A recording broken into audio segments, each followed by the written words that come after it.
So today, President Trump became the first sitting president to address the Value Voters Summit with a message of faith and family. Here's some of that.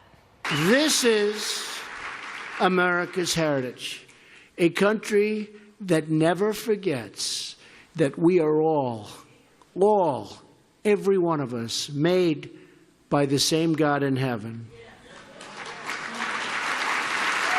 We will not allow government workers to censor sermons or target our pastors, our rabbis. These are the people we want to hear from, and they're not going to be silenced any longer. We know that it's the family and the church, not government officials, that know best how to create strong and loving communities.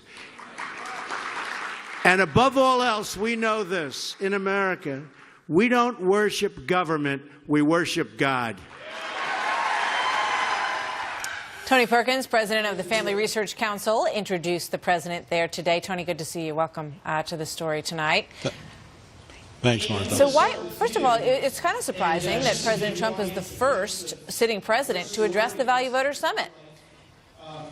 Well, he's been here, I think it was his third or fourth appearance here. He came last year as the Republican nominee for president, promised he would come back as president, and he did. He came back today, and, he could not have gotten a warmer reception. I mean, it was an enthusiastic reception. I think people were excited to hear from him, and he hit all the right notes as he spoke to them today. You know, I think when you look back over the course of the nomination process and all of the other people, you got Mike Huckabee and Ted Cruz and some of those who, back then, everyone sort of imagined would have a smoother alliance with the Value Voters group. Why do you think it is that ultimately President Trump was able to connect with this group? You know, given his own past and some, things that don't necessarily line up with what you might expect to have such a strong bond with this group?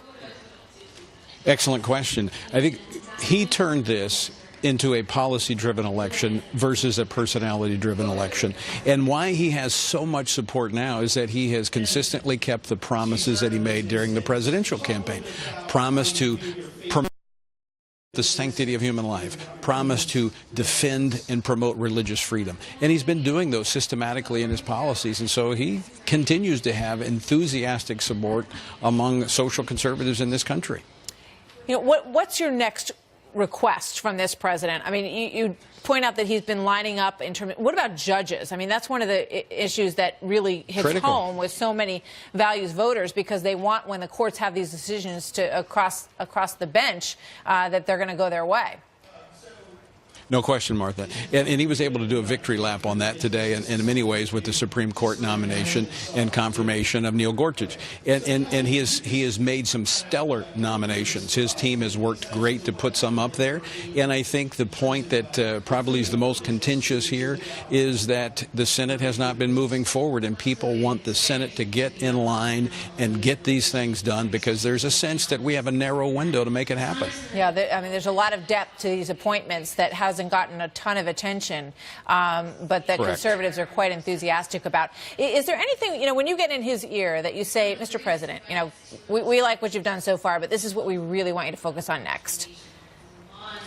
Well, the issue of religious freedom, he continues to talk about it. He knows that's important to this community, and you heard it throughout his speech today. You know, the executive order he did in May, last week, the guidance from the Department of Justice, that still has to be carried out in a third phase where there is specific guidance given to the various federal agencies. Department of Defense has been horrible on this in the past administration.